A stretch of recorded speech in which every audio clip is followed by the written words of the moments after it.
इन लेक्चर में असी फर्स्ट ईयर जी एक्सरसाइज 3.4 सिखंदासीं। फर्स्ट ईयर जी एक्सरसाइज 3.4 डिपेंड करे थी क्यूबिक क्वाड्रेटिक इक्वेशन जे रूट्स ते, उन जे सम, उन जी प्रोडक्ट, उन जे रूट्स जे ज़रिए इक्वेशन फाइंड करण ते। असांखे ख़बर आहे त क्वाड्रेटिक इक्वेशन जा ॿ रूट्स हूंदा आहिनि, हिकु alpha minus b plus square root b square minus 4ac upon 2a, हिकु प्लस वारो रूट ऐं ॿियो माइनस वारो root. Beta is equal to minus b minus square root of b square minus 4ac upon 2a। Quadratic equation जा ॿ roots असांखे मिलंदा आहिनि। हिन ॿिन्ही रूट्स जो अगरि असीं सम कंदासीं त असांखे आंसर मिलंदो माइनस बी अपॉन ए।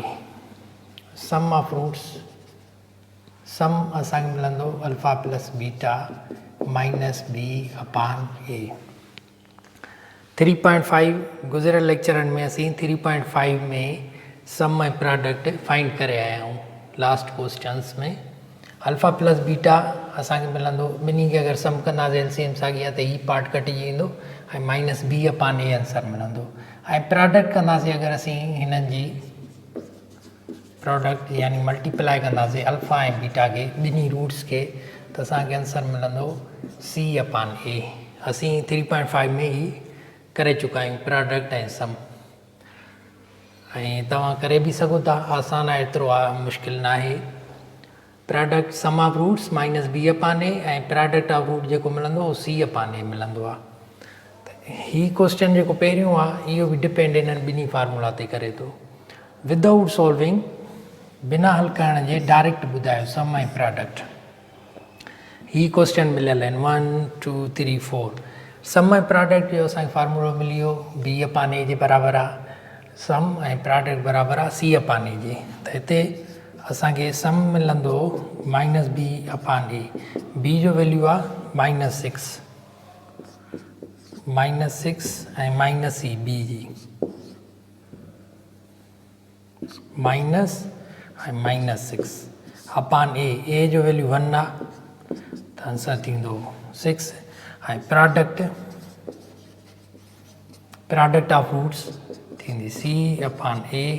सी जो वैल्यू आहे 10 ऐं ए जो वैल्यू 1 आहे त 10 अपॉन 1 थींदो 10।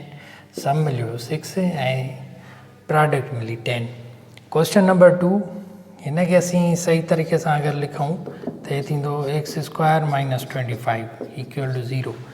ही थी वई क्वेश्चन। हिन में अगरि असीं सम मालूम कयूं, सम थी वेंदो माइनस बी अपॉन ए।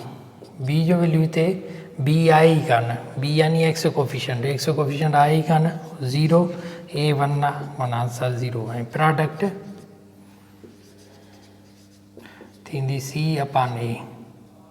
सी जो हिते वैल्यू मिलियल आहे माइनस 25 अपॉन 1 त तंहिंजे करे आंसर थींदो माइनस 25।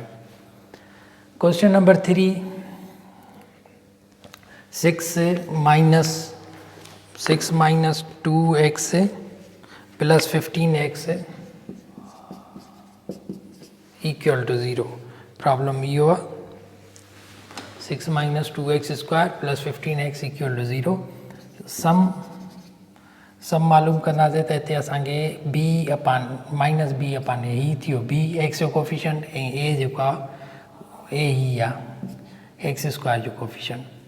माइनस बी अपॉन ए, बी आहे 15 जे बराबरि,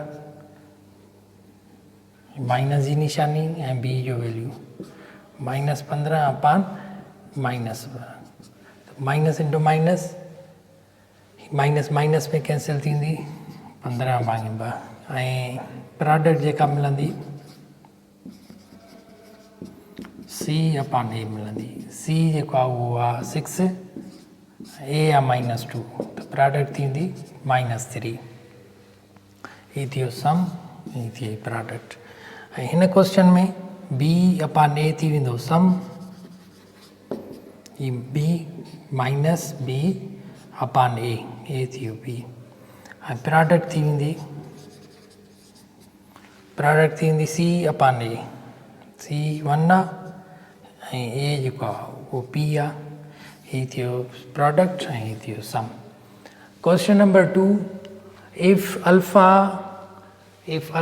beta are roots of this equation, alpha beta in your roots and find the value of a minus b.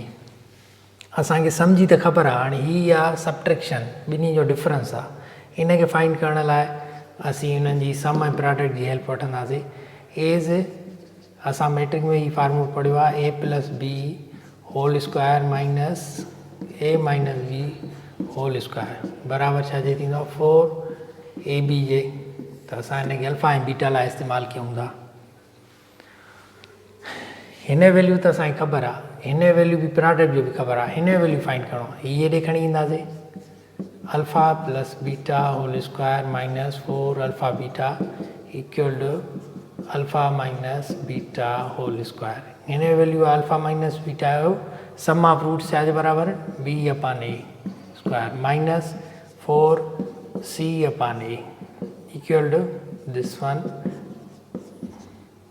ही थी वेंदो हिन जो स्क्वायर कयूं त थी वेंदो b square upon a square minus 4c upon a equal same right side. हिन जी एलसीएम फाइंड कंदासीं थी वेंदो a स्क्वायर हेॾां थी वेंदो b square minus 4ac equal to alpha minus beta whole square. Taking square root on both side, ॿिन्ही तरफ़नि ॾे स्क्वायर रूट ॾींदासीं त ही स्क्वायर ऐं स्क्वायर रूट ख़तमु थी वेंदा अल्फा माइनस बीटा.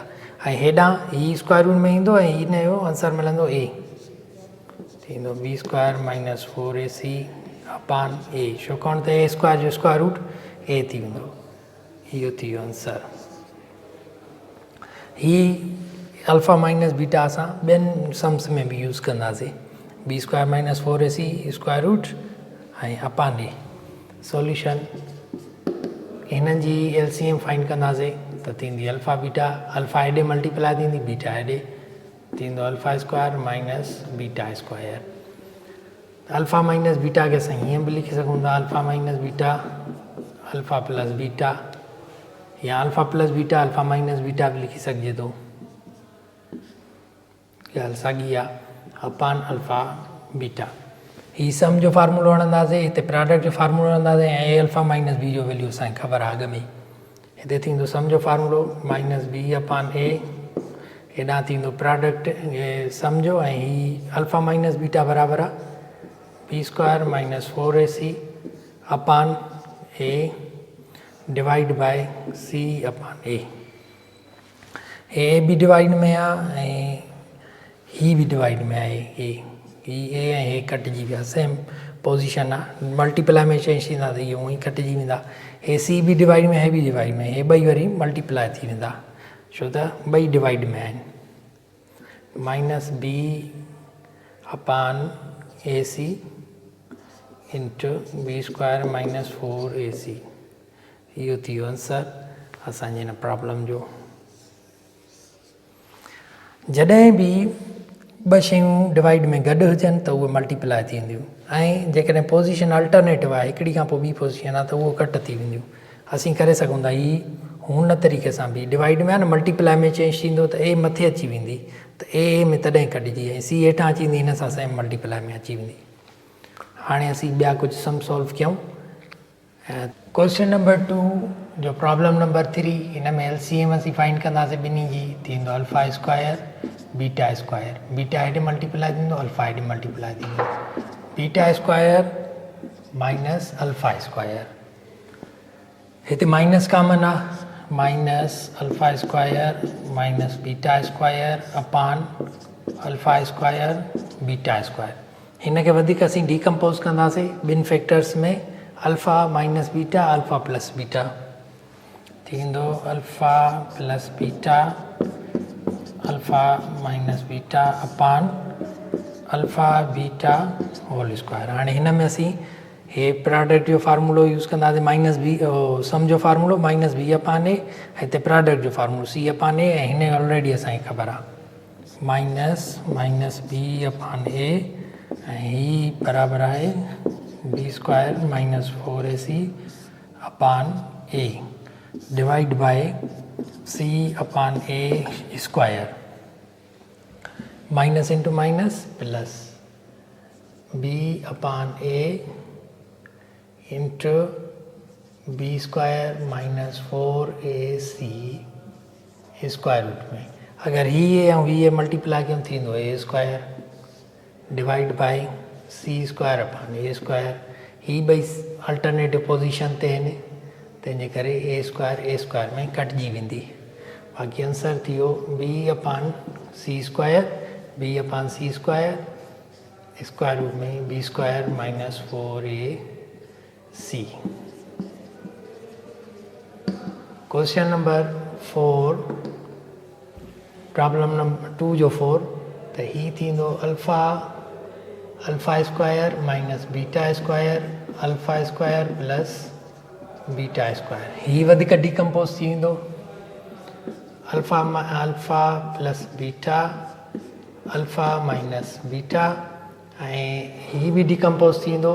ही फार्मूलो अगरि असीं परफेक्ट स्क्वायर में लिखूं त हिन मां 2 अल्फा प्लस बीटा घटि आहे। 2 अल्फा प्लस बीटा हुजे त परफेक्ट स्क्वायर थी वञे हा, तंहिंजे करे असीं परफेक्ट स्क्वायर लिखी उहो सबट्रैक्ट कयूं। Alpha plus beta whole square minus 2 alpha beta. ही इन करे सबट्रैक्ट कयूं था जो ही हिन में आहे कान परफेक्ट स्क्वायर जो, यानी ही हिन बराबरि आहे, इक्विवेलेंट आहे। हाणे वैल्यू पुट कयूं।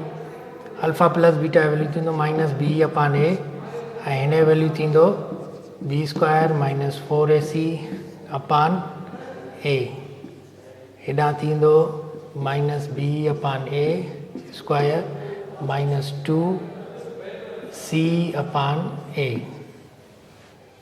हिननि खे मल्टीप्लाई कयूं थी वेंदो ए स्क्वायर हेॾां A square minus B upon A square ऐं ही थींदो बी स्क्वायर माइनस 4ac। हेॾां ब्रैकेट मां असांखे मिलंदो हिन जो थींदो square B square upon A square minus 2c upon A. हिननि जी एलसीएम फाइंड कंदासीं, थी वेंदी A square minus B upon A square bracket B square minus 4ac upon A square ऐं थींदो B square minus 2ac। A square हेॾे multiply थींदो A fourth थींदो minus B upon A fourth ही bracket B square minus 2ac ऐं ही same B square minus 4ac।